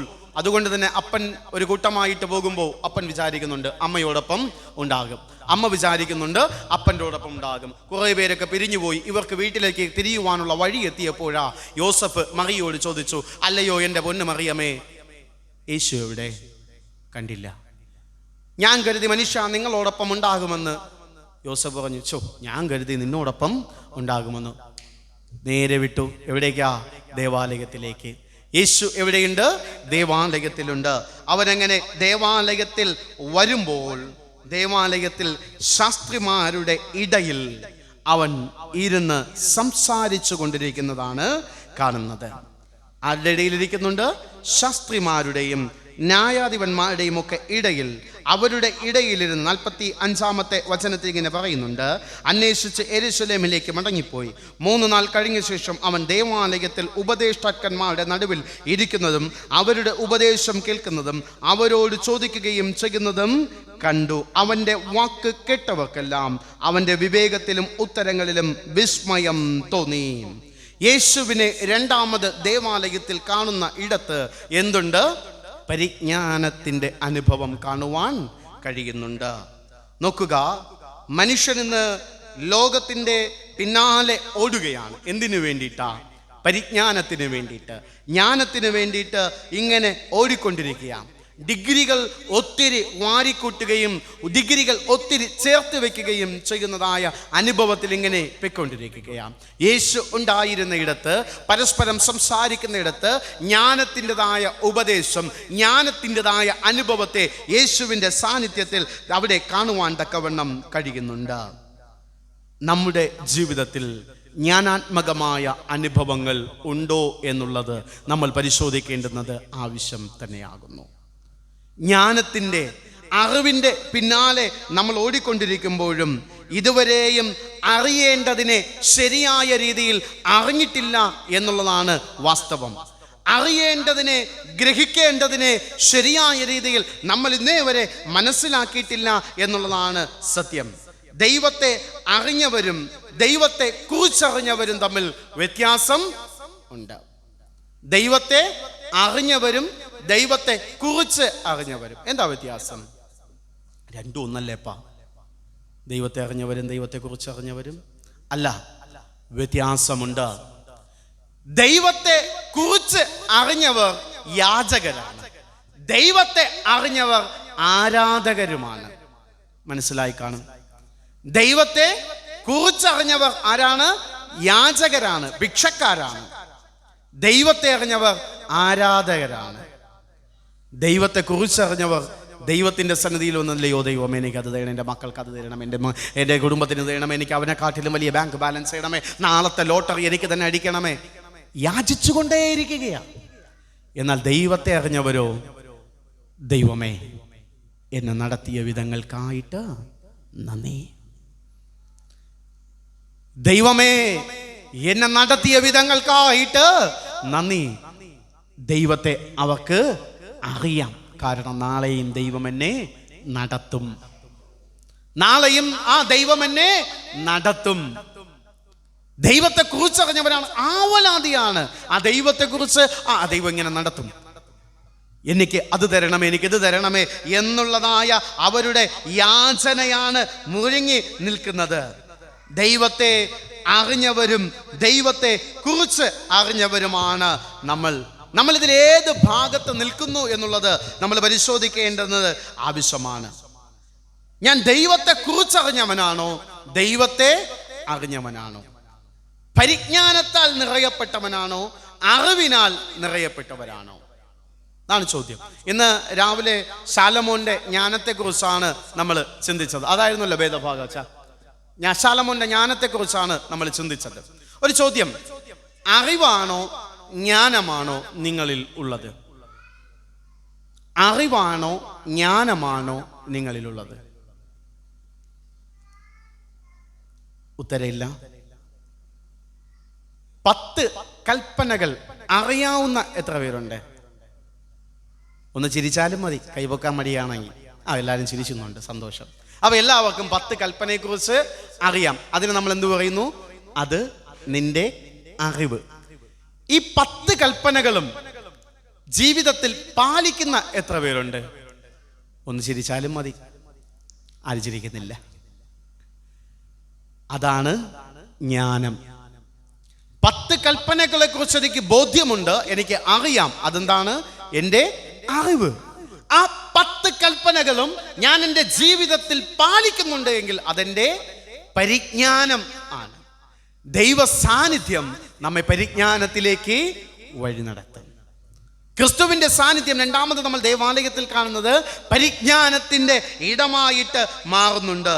ഞാനും നിങ്ങളും പരിജ്ഞാനത്താൽ നിറയപ്പെടേണ്ടുന്നത് ആവശ്യമാണ്. കാരണം ഇതുവരെയും എന്നെ നടത്തിയതായ ഒരു ദൈവമുണ്ട്, ആ ദൈവം എന്നെ നാളെയും നടത്തും. അത് അറിവാണ്, ദൈവത്തെക്കുറിച്ചുള്ളതായ ബോധ്യമാണ്, ദൈവത്തെ ഞാൻ മനസ്സിലാക്കുന്നതിനുള്ള ബോധ്യമാണ്, ദൈവിക ജ്ഞാനത്താൽ പരിജ്ഞാനത്താൽ നിറയപ്പെടുന്നതായ അനുഭവമാണ്. നമുക്ക് ആവലാതിയില്ല. ആ പരിജ്ഞാനം, ദൈവികമാകുന്ന പരിജ്ഞാനം നമ്മൾ നിറയുമ്പോൾ നമുക്ക് ആവലാതിയില്ല. ഇല്ലെങ്കിൽ നമുക്ക് എന്താണ് ആവലാതി? അയ്യോ നാളെ എന്താകും, നാളെ ഒരു അയൽക്കൂട്ടത്തിനൊരു ലോൺ അടയ്ക്കാനുണ്ട്, അതെന്താകുമോ എന്തോ, നാളെ ഡോറയിലൊരു ലോൺ അടയ്ക്കാനുണ്ട്, അത് എന്താകുമോ എന്തോ, നാളെ ഇന്ന കാര്യം ചെയ്യാനുണ്ട്, എന്താകുമോ എന്തോ. അമ്മമാര് ചിന്തിക്കുക, നാളെ രാവിലെ മീൻ വരുമോ എന്തോ, എന്താകുമോ എന്തോ. നമ്മുടെ ചിന്തകളൊക്കെ എങ്ങനെ ആവലാതികളാ. കാരണം ദൈവത്തെക്കുറിച്ചുള്ളതായ ബോധ്യം നമ്മുടെ ഹൃദയങ്ങളിലില്ല. ക്രിസ്തു സാന്നിധ്യം നമ്മെ പരിജ്ഞാനത്തിൽ വഴി നടത്തുന്നു. നമ്മൾ ക്രിസ്തു ഉണ്ടോ? നാം ദൈവത്തെ കുറിച്ചറിഞ്ഞവരാണോ, ദൈവത്തെ അറിഞ്ഞവരാണോ? നമ്മളൊന്ന് നമ്മുടെ ഹൃദയങ്ങളെ പരിശോധിക്കുക. മൂന്നാമത് നമുക്ക് കാണുവാൻ കഴിയുന്ന യോഹന്നാന്റെ സുവിശേഷം 5-ാം അധ്യായം 2 മുതൽ 18 വരെയുള്ളതായ വചനങ്ങളാണ്. യോഹന്നാന്റെ സുവിശേഷം 5-ാം അധ്യായം 2 മുതൽ 18 വരെയുള്ള വചനങ്ങളിൽ മൂന്നാമത് യേശുക്രിസ്തു ദേവാലയത്തിലേക്ക് വന്നതായ ഭാഗമാണ് അവിടെ കാണുവാൻ കഴിയുന്നത്. അവിടെ എങ്ങനെയാണ് പറയുന്നത്? 5-ാം അധ്യായത്തിന്റെ 2-ാമത്തെ വചനത്തിൽ, യെരുശലേമിൽ ആട്ടുവാതിൽക്കൽ ബദസ്ത എന്ന എബ്രായ പേരുള്ള ഒരു കുളം ഉണ്ട്. അതിന് 5 മണ്ഡപവുമുണ്ട്. അവയിൽ വ്യാധിക്കാർ, കുരുടക്കാർ തുടർന്നുള്ളതായ ഭാഗം നമുക്കറിയാം. അവിടെയാണ് യേശു വരുന്നത്. 5-ന്റെ 1 നോക്കുക. അതിൻ്റെ ശേഷം യഹൂദന്മാരുടെ ഒരു ഉത്സവം ഉണ്ടായിട്ട് യേശു യെരുശലേമിലേക്ക് പോയി. അങ്ങനെ അവൻ യെരൂശലേമിലേക്ക് പോകുമ്പോൾ ഈ യെരൂശലേമിൽ ആട്ടുവാതിൽക്കൽ എന്ന സ്ഥലത്തൂടെയാണ് യേശു ദേവാലയത്തിലേക്ക് പ്രവേശിക്കുന്നത്. യെരൂശലേം ദേവാലയത്തിൽ ഒത്തിരി വാതിലുകളുണ്ട്. 1, 2, 3, 4, 5, 6, 7 വാതിലുകൾ നമുക്ക് ഇവിടെ തന്നെ ഉണ്ടല്ലേ. അവിടെ ഒരു വാതിൽ കുറവാണ്. ഓക്കെ, അപ്പൊ നമുക്ക് ഇവിടെ തന്നെ ഒത്തിരി വാതിലുകൾ ദേവാലയത്തിനകത്തുണ്ട്. ഇതിൽ എവിടെ കൂടെ വേണമെങ്കിലും നമുക്ക് ആലയത്തിനുള്ളിലേക്ക് പ്രവേശിക്കാം. നിങ്ങൾ എവിടെ കൂടെ പ്രവേശിക്കുന്നത്? ഫ്രണ്ട് വാതിൽ കൂടെ തന്നെയാണോ? അതാണ് നല്ലത്. ദേവാലയത്തിലേക്ക് പ്രവേശിക്കുമ്പോൾ എപ്പോഴും മുൻവാതിലിലൂടെ ആലയത്തിനുള്ളിലേക്ക്. അപ്പോൾ യേശു ദേവാലയത്തിലേക്ക് ചെന്നപ്പോൾ എവിടെ കൂടെ പോയത്? ആട്ടുവാതിൽക്കൽ എന്ന സ്ഥലത്തൂടെയാണ് യേശു ദേവാലയത്തിലേക്ക് പോകുന്നത്. എന്നാണ് ഈ ആട്ടുവാതിൽ? യെരൂശലേം ദേവാലയത്തിലേക്ക് ആദ്യം യേശുക്രിസ്തു വന്നപ്പോൾ പ്രാവിനെയോ ഇണപ്രാവിനെയോ കുറുപ്രാവിനെയോ യാഗം കഴിക്കുവാനായിട്ട് കൊണ്ടുവരണമെന്നുള്ളത് മോശയുടെ ന്യായപ്രമാണത്തിൽ പറയുന്ന കാര്യമാണ്. അങ്ങനെ വരുന്നവർ ആടിനെ കൊണ്ടുവരാറുണ്ട്. ഇങ്ങനെ ആടിനെ കൊണ്ടുവരുന്നതിനെ കുളത്തിലിറക്കി കുളിപ്പിച്ചതിന് ശേഷം അതിനെ ശുദ്ധീകരിച്ചതിന് ശേഷമാണ് യാഗം കഴിക്കുവാനായിട്ട് ദേവാലയത്തിലേക്ക് കൊണ്ടുപോകുന്നത്. അങ്ങനെ ദേവാലയത്തിലേക്ക് കൊണ്ടുപോകുന്ന ആലയത്തിനകത്തേക്ക് കയറ്റിവിടുന്ന സ്ഥലമാണ് ഈ ആട്ടുവാതിൽ. ആടുകള് ഉള്ളിലേക്ക് പ്രവേശിക്കുന്നതായ സ്ഥലം. ആ ആടുകളെ പ്രവേശിപ്പിക്കുന്ന സ്ഥലത്തിന്റെ അടുത്തൊരു കുളമുണ്ട്. ആ കുളത്തിന്റെ പേരെന്താണ്? ബെഥസ്ത, കരുണയുടെ വീട്. ബെഥസ്ത എന്ന വാക്കിനർത്ഥം കരുണയുടെ വീട്. അപ്പൊ യേശു മൂന്നാമത് ദേവാലയത്തിലേക്ക് വരുന്ന സന്ദർഭം ഈ കുളത്തിന്റെ കരയിലേക്ക്, ആറ്റുവാതിൽ കൂടെ യേശു കുളത്തിന്റെ കരയിലേക്കാണ് വരുന്നത്. വളരെ തിക്കും തിരക്കുമുള്ളതായ ഒരിടമാണ് ഇല്ലേ? ആ കുളത്തിന്റെ പ്രത്യേകത എന്താണ്? ഒരു ദൂതൻ വന്ന് കുളം കലക്കും. അതിലാദ്യം ഇറങ്ങുന്നതായ രോഗി, എന്ത് തന്നെ മഹാവ്യാധിയുള്ള മനുഷ്യനായാലും അവൻ എന്ത് ചെയ്യും? സൗഖ്യം പ്രാപിക്കും. അതുകൊണ്ട് തന്നെ വളരെ തിക്കും തിരക്കുമുള്ളതായ ഇടത്തിലേക്കാണ് യേശു വരുന്നത്. അവിടെ 38 സംവത്സരമായിട്ട് രോഗാവസ്ഥയിൽ കിടക്കുന്നതായ ഒരു മനുഷ്യന്റെ അരികിൽ വന്ന് കർത്താവ് ചോദിക്കുന്നുണ്ട് ഒരു ചോദ്യം. എത്ര സംവത്സരമായിട്ടാ? 38 വർഷമായിട്ട്, സംവത്സരമായിട്ട് ആരെങ്കിലും തന്നെ ഒന്ന് കുളത്തിലേക്ക് ഇറക്കുമോ എന്ന് കാത്ത് കരയിൽ കിടക്കുന്നതായ ഒരു മനുഷ്യനുണ്ട്.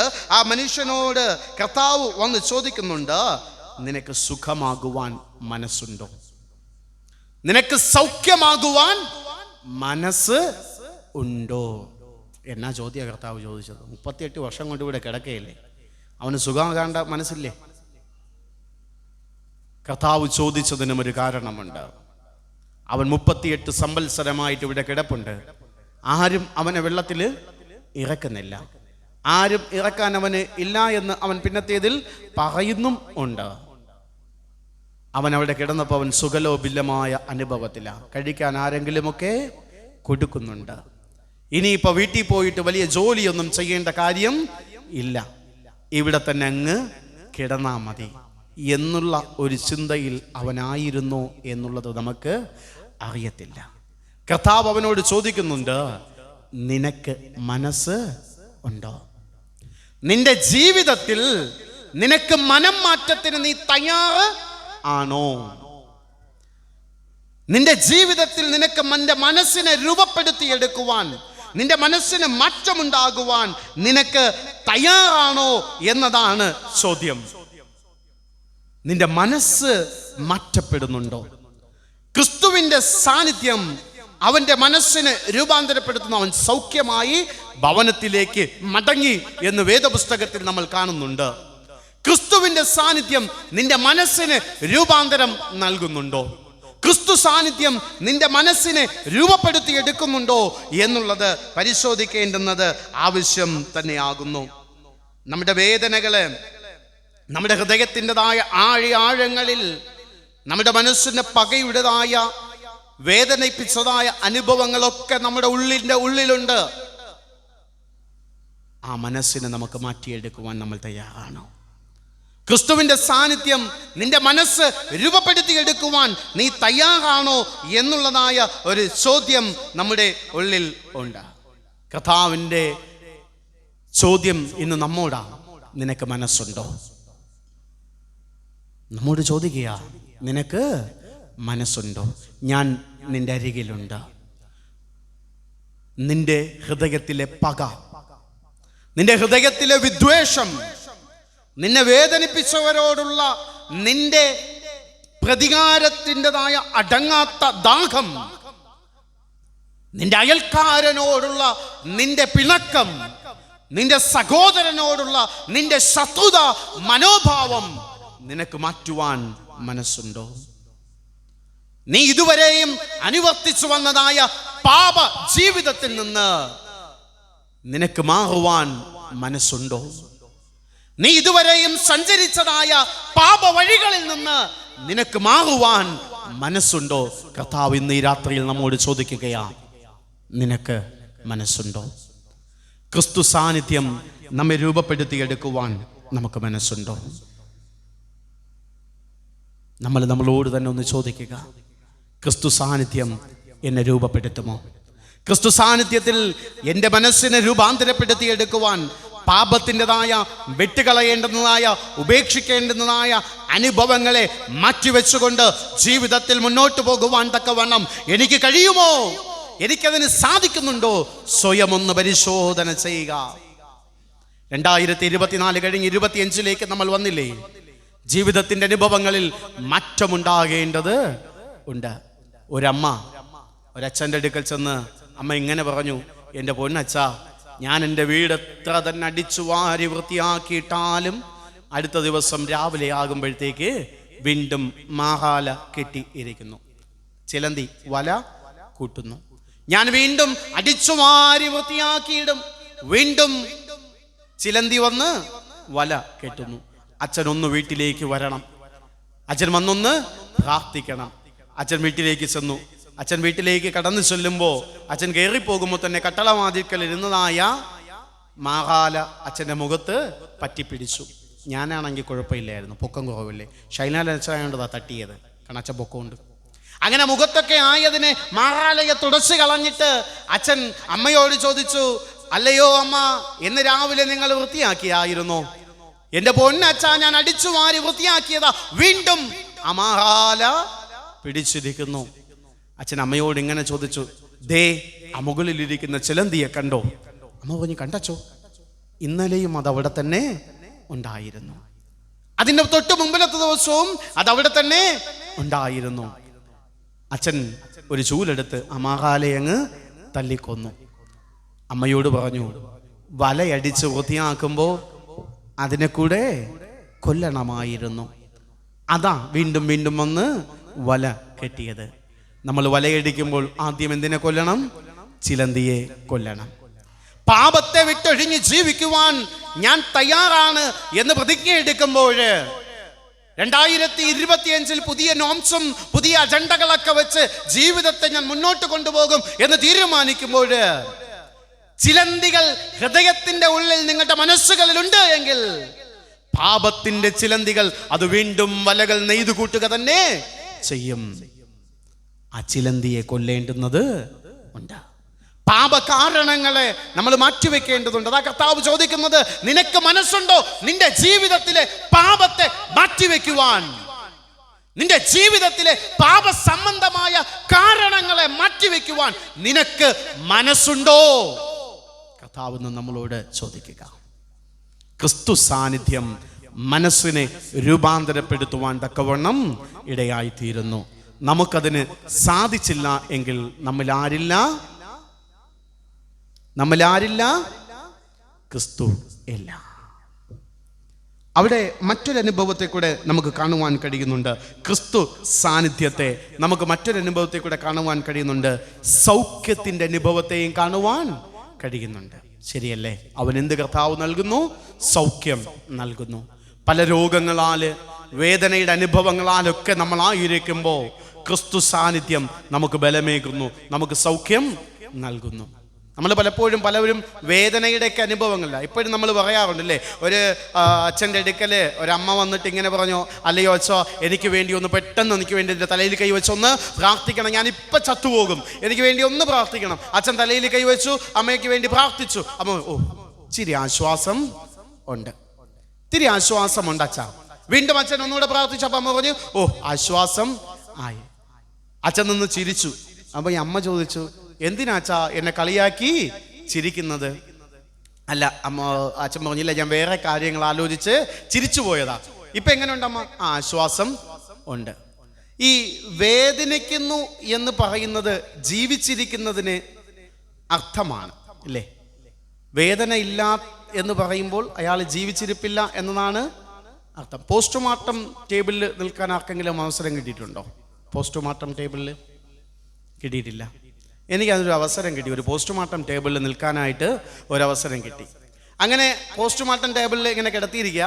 ഇവിടെ നിന്ന് ഇങ്ങനെ കീറിയിട്ട് ഒരു ചിറ്റികൽ വെച്ച് ഒരു തട്ട് ഇവിടെ നിന്ന് ഇങ്ങനെ തലയോട്ടി പൊളിഞ്ഞു പോയി. ഇതിനകത്തു നിന്നുള്ള കുറേ സാധനങ്ങളൊക്കെ ഇങ്ങനെ എടുത്ത് പാക്കറ്റിനകത്തിട്ട് ടെസ്റ്റിന് വേണ്ടിയിട്ട് അയച്ചു. നെഞ്ചിൻ്റെ ഇവിടെ നിന്ന് ഇങ്ങനെ കീറിയിട്ട് കൂടം കൊണ്ട് ചിറ്റിയൽ കൊണ്ട് അടിച്ചു. ഇതിനകത്ത് ഇങ്ങനെ രണ്ടായിട്ട് ഇങ്ങനെ പിളർന്നു വെച്ച് അതിനകത്തുനിന്ന് സാധനങ്ങളൊക്കെ എടുത്ത് പാക്കറ്റിനകത്താക്കി വിട്ടു. ഈ കിടന്നതായ മനുഷ്യൻ എനിക്ക് വേദനിക്കുന്ന ഒരൊറ്റ വാക്ക് വേണ്ടിയിട്ടില്ല. സത്യം. അത് തുടങ്ങിയത് മുതൽ തീരുന്നത് വരെ ഞാൻ ആ മനുഷ്യൻ്റെ അടുക്കലുണ്ടായിരുന്നു. ആ മനുഷ്യൻ തുടങ്ങിയത് മുതൽ തീരുന്നത് ഒരൊറ്റ വാക്ക് വേണ്ടിയിട്ടില്ല, അയ്യോ എന്നെ ഒന്നും ചെയ്യല്ലേ, എനിക്ക് വേദനിക്കുന്നു എന്ന്. എന്താ കാരണം? ജീവനില്ലല്ലോ. അപ്പൊ ജീവിച്ചിരിക്കുന്നു എന്നതിൻ്റെ അർത്ഥമാണ് വേദന എന്ന് ഉള്ളത്.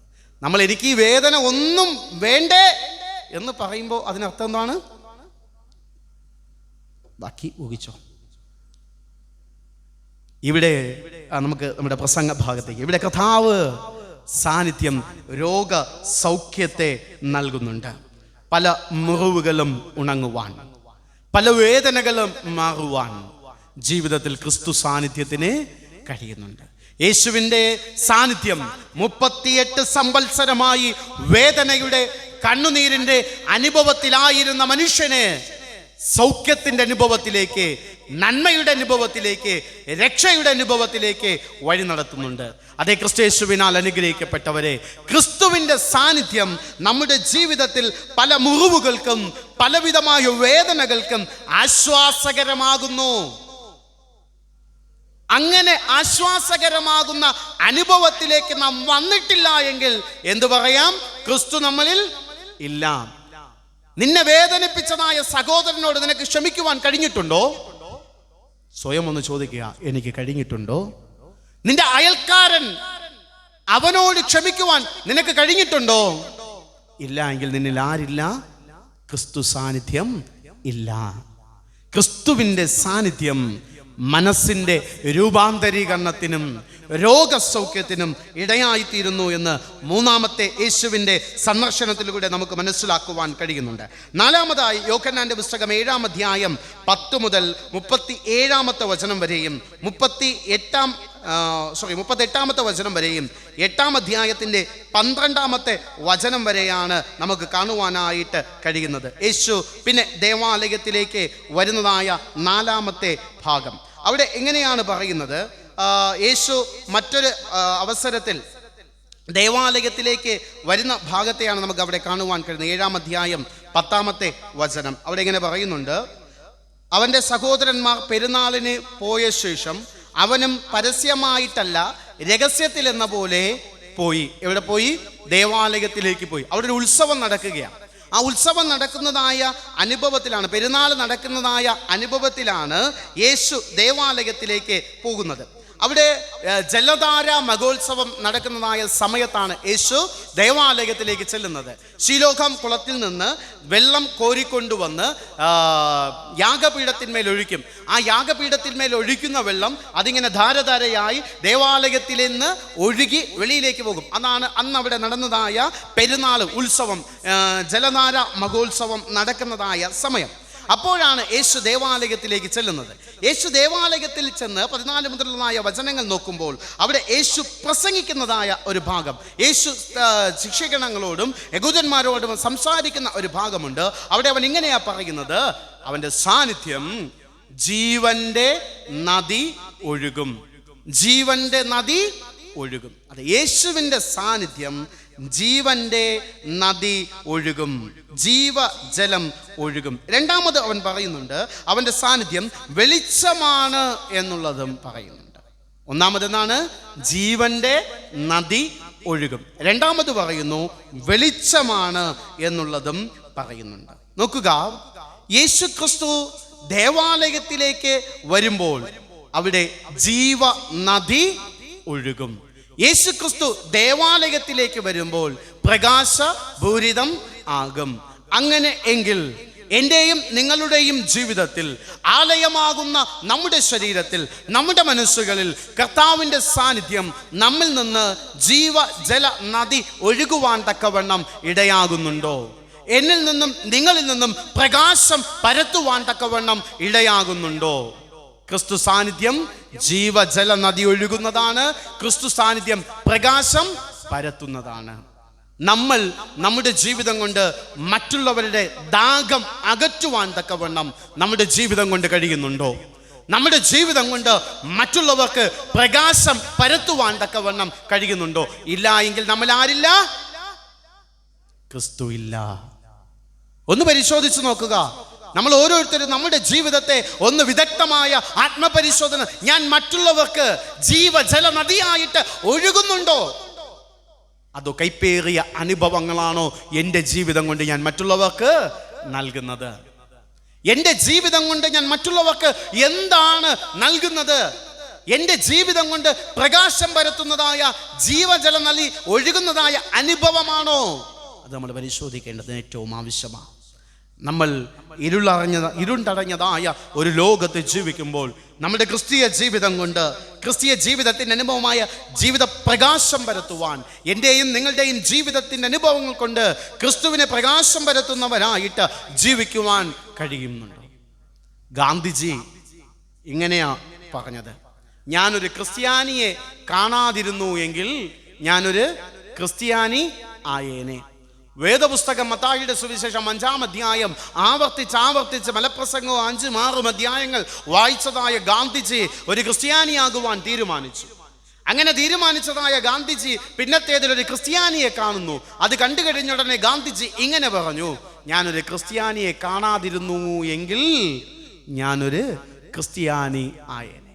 എന്തേ? കണ്ടപ്പോൾ എന്ത് സംഭവിച്ചു?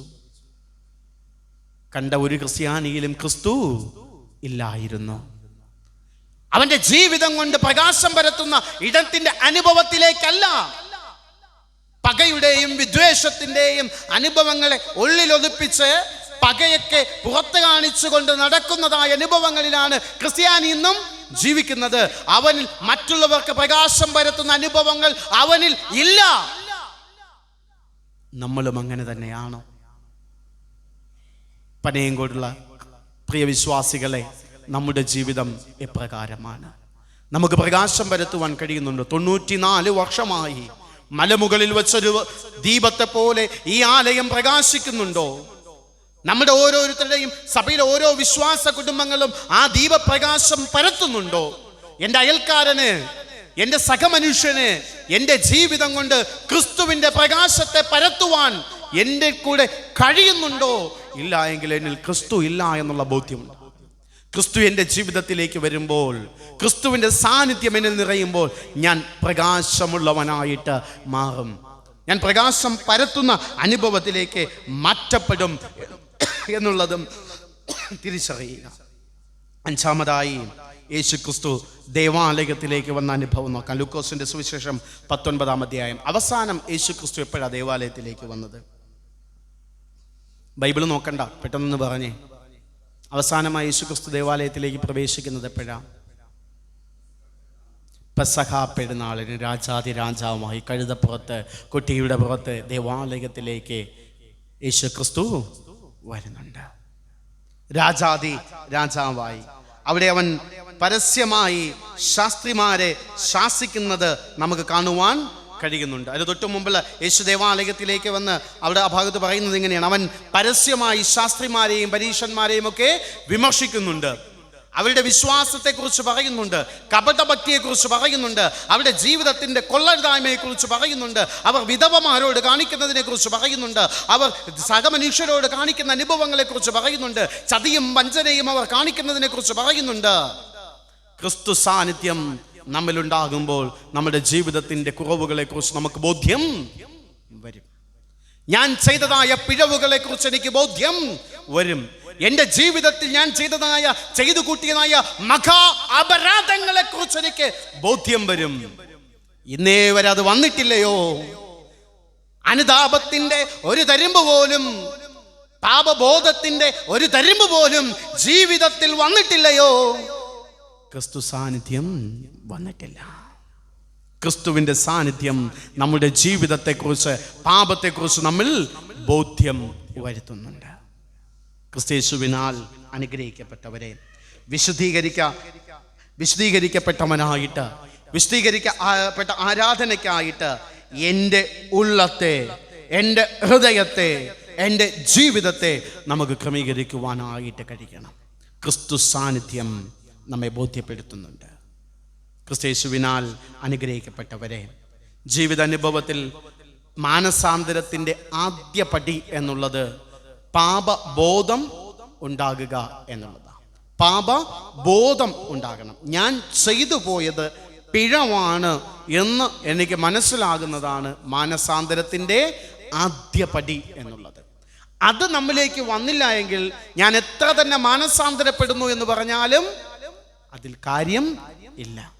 ക്രിസ്തു സാന്നിധ്യം നമ്മെ പാപബോധത്തിലേക്ക് നമ്മെ നയിക്കുന്നുണ്ട്. കുറ്റബോധത്തിൻ്റെ അനുഭവത്തിലേക്ക് നമ്മെ നയിക്കുന്നുണ്ട്. നോക്കുക, രണ്ടാമത് ആ ഭാഗത്ത് തന്നെ വീണ്ടും യേശുക്രിസ്തു ദൈവാലയത്തിലേക്ക് വരുമ്പോൾ ചാട്ടവാറെടുത്ത് അടിച്ച് പുറത്താക്കുന്നതായ, ശുദ്ധീകരിക്കുന്നതായ, മാറ്റം വരുത്തുന്നതായ ഒരനുഭവത്തെ നമുക്ക് കാണുവാൻ തക്കവണ്ണം കഴിയുന്നുണ്ട്. ക്രിസ്തയേശുവിനാൽ അനുഗ്രഹിക്കപ്പെട്ടവരെ, കർത്താവിനെ ഉള്ളിൽ, നമ്മുടെ ഉള്ളത്തിലേക്ക് പ്രവേശിച്ചാൽ ജീവിതത്തിൽ കുറ്റബോധത്തോടുകൂടെ നമ്മുടെ ഉള്ളിൽ നിന്ന് സകലത്തെയും അടിച്ച് പുറത്താക്കുവാൻ തക്കവണ്ണം നമുക്ക് കഴിയും. ആ ക്രിസ്തുവിനെ ഉള്ളിൻ്റെ ഉള്ളിലേക്ക് സ്വീകരിക്കുവാൻ നമുക്ക് കഴിയുന്നുണ്ടോ? നമ്മൾ ചോദിക്കുക, ഞാൻ എൻ്റെ രാജാവിന് ഇടം കൊടുത്തിട്ടുണ്ടോ? എൻ്റെ രാജാവിന് ഞാൻ ഇടം ഒരുക്കിയിട്ടുണ്ടോ? എൻ്റെ രാജാവിന് ഞാൻ എൻ്റെ ജീവിതത്തിൽ അവനാവാസം ചെയ്യുവാൻ തക്കവണ്ണം എൻ്റെ ശരീരത്തെ ഞാൻ ഒരുക്കിയിട്ടുണ്ടോ? ക്രിസ്തു സാന്നിധ്യം നമ്മൾ സമാധാനമുണ്ടാക്കുവാൻ, ശാന്തി ഉണ്ടാക്കുവാൻ, പ്രത്യാശയുടെ അനുഭവത്തിലേക്ക് നയിക്കുവാൻ, ഞങ്ങളുടെ ഉള്ളങ്ങളെ നിറയ്ക്കുവാൻ ഒക്കെ സാധിക്കുന്നു എന്ന് തിരുവചനം നമ്മെ ഓർമ്മിപ്പിക്കുമ്പോൾ, ജീവന്റെ ജലനദി ഒഴുകുവാൻ തക്കവണ്ണം, പ്രകാശപൂരിതമായ ജീവിത അനുഭവത്തിലേക്ക് എന്നെ നയിക്കുവാൻ തക്കവണ്ണം എന്നെ സഹായിക്കുന്നു എന്ന് മനസ്സിലാക്കുമ്പോൾ, മാനസികമായ മനസ്സിൻ്റെ രൂപാന്തരണത്തിലേക്ക്, രോഗസൗഖ്യത്തിൻ്റെ അനുഭവത്തിലേക്ക് എന്നെ നടത്തുവാൻ തക്കവണ്ണം ക്രിസ്തു സാന്നിധ്യം ഇടയാകുന്നു എന്ന് നമ്മൾ ബോധ്യമുണ്ടാകുമ്പോൾ ചോദിക്കുക, ഹൃദയത്തോട്, എന്നോട്, നമ്മോട് ഓരോരുത്തരും ചോദിക്കുക, എന്നിൽ ക്രിസ്തു ഉണ്ടോ? അവനെ ഞാൻ ഇടം ഒരുക്കിയിട്ടുണ്ടോ? ക്രിസ്തയേശുവിനാൽ അനുഗ്രഹിക്കപ്പെട്ടവരെ, അവൻ നമ്മിൽ നിന്നൊരിക്കലും അകന്നു നിൽക്കുവാൻ ആഗ്രഹിക്കുന്നില്ല. നമ്മുടെ ജീവിതത്തിൽ നിന്ന് മാറുന്നത്, ഞാൻ നിന്നെ ഒരു നാളും കൈവിടുകയുമില്ല, ഉപേക്ഷിക്കുകയുമില്ല എന്ന തമ്പുരാൻ തിരുവചനത്തിലൂടെ നമ്മോട് പറയുന്നത്. ഞാൻ നിങ്ങളെ ഒരു നാളും കൈവിടുകയുമില്ല, ഉപേക്ഷിക്കുകയുമില്ല, നിന്നെ നരയ്ക്കുവോളം ഞാൻ ചുമക്കും.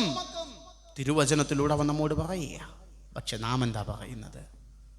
നാം അവനെ വിട്ട് അകന്നിരിക്കുന്നു. യെശയ്യാപ്രവാചകന്റെ പുസ്തകത്തിൽ ഇങ്ങനെ, നിങ്ങളെയും നിങ്ങളുടെ ദൈവത്തെയും തമ്മിൽ അകറ്റിയിരിക്കുന്നത് നിങ്ങളുടെ പാപമത്രേ. നിങ്ങളെയും നിങ്ങളുടെ ദൈവത്തെയും തമ്മിൽ അകറ്റിയിരിക്കുന്നത് നിങ്ങളുടെ പാപമത്രേ. ഹൃദയങ്ങളെ ഒന്നുകൂടെ ഒന്ന് പരിശോധിക്കാം. എൻ്റെ ജീവിതത്തിലേക്ക് ആ തമ്പുരാൻ ഇടം കൊടുക്കുവാൻ നമുക്ക് കഴിയണം. നമുക്ക് പ്രാർത്ഥിക്കാം ദൈവത്തിൻ്റെ സന്നിധിയിൽ, ദൈവമേ എന്നിൽ ആവസിക്കണമേ. ശാന്തിയുടെയും സമാധാനത്തിൻ്റെയും അനുഭവത്തെ എന്നിൽ നിറയുവാൻ എന്നിൽ ആവസിക്കണമേ. മനസ്സിൻ്റെ രൂപാന്തരണത്തിന്, രോഗസൗഖ്യത്തിൻ്റെ അനുഭവത്തിലേക്ക് ഞാൻ കടന്നു വരുവാൻ എന്നിൽ ആവസിക്കണമേ. എൻ്റെ ജീവിതം പ്രകാശപൂരിതമായി ജീവജലത്തിൻ്റെ നദി ഒഴുകുവാൻ തക്കവണ്ണം എന്നിൽ ആവസിക്കണമേ. പാപബോധം എന്നിലുളവാകുവാൻ, പാപബോധത്തിൻ്റെ അനുഭവത്തിലേക്ക് ഞാൻ നടന്നു വരുവാൻ, ജീവിതത്തിൻ്റെ അനുഭവങ്ങളിൽ ഞാൻ വേണ്ടാത്തതിനെ ഉപേക്ഷിക്കുവാൻ, ചാട്ടയെടുത്ത് അടിച്ചൊതുക്കുവാൻ എന്നിൽ അങ്ങ് ആവസിക്കണമേ. നമ്മുടെ പ്രാർത്ഥനകൾ അപ്രകാരമായിരിക്കണം. എന്നെ വിട്ടൊരിക്കലും മാറരുതേ നാഥ, എൻ്റെ ജീവിതത്തോടുകൂടെ ചേർന്ന് നിൽക്കണമേ. അപ്രകാരം ജീവിക്കുവാൻ പിതാവായ ദൈവം തൻ്റെ പരിശുദ്ധാത്മാവിനാൽ നമ്മെ സഹായിക്കട്ടെ. നമുക്ക് ഏവർക്കും എഴുന്നേൽക്കാം, ദൈവസന്നിധിയിൽ പ്രാർത്ഥിക്കാം. ദൈവത്തിൻ്റെ സന്നിധിയിൽ നമ്മെ തന്നെ നമുക്ക് സമർപ്പിക്കാം. തമ്പുരാനെ, എൻ്റെ ജീവിതത്തിൽ അങ്ങ് വാസം ചെയ്യണമേ. അങ്ങേ വിട്ട് അകന്നു പോകുവാൻ ഒരിക്കലും ഞാൻ ഇടയാകരുതേ. കർത്താവേ, അങ്ങയുടെ സാന്നിധ്യം എന്നെ ബലപ്പെടുത്തണമേ. ഈ ലോക ജീവിതത്തിൽ ഞാൻ ഏകനായി പോകുമ്പോൾ, സമാധാനമില്ലാത്ത അനുഭവത്തിലേക്ക് ഞാൻ വീണു പോകുമ്പോൾ, ശാന്തിയില്ലാതെ വണ്ണം ഞാൻ അലഞ്ഞു നടക്കുമ്പോൾ, മനസ്സ് കൈവിട്ടു പോകുന്നതായ അനുഭവങ്ങളിൽ കർത്താവേ എൻ്റെ കൂടെ ഉണ്ടാകണമേ. കർത്താവേ, പ്രതീക്ഷകൾ നഷ്ടപ്പെട്ടു പോകുന്ന അനുഭവങ്ങളുണ്ട് നാഥ. ആ സമയങ്ങളിലൊക്കെ അങ്ങൻ്റെ കൂടെ ഉണ്ടാകണമേ. ജീവിതം തകർന്നു പോകുന്ന അനുഭവങ്ങളിൽ അങ്ങൻ്റെ കൂടെ ഉണ്ടാകണമേ. ഞാൻ നിന്നെ വിട്ട് അകലുവാൻ ആഗ്രഹിക്കുന്നില്ല നാഥ. അങ്ങയുടെ മാഹോട് എന്നെ ചേർത്തണയ്ക്കണമേ. അങ്ങയുടെ സാന്നിധ്യം എൻ്റെ ജീവിതത്തിൽ എന്തൊക്കെ മാറ്റങ്ങൾ ഉണ്ടാക്കുന്നു എന്ന് ഞാൻ മനസ്സിലാക്കും. കർത്താവേ, അങ്ങനെ വിട്ട് അകലരുതേ, അകന്നു പോകുവാൻ ഇടയാകരുതേ.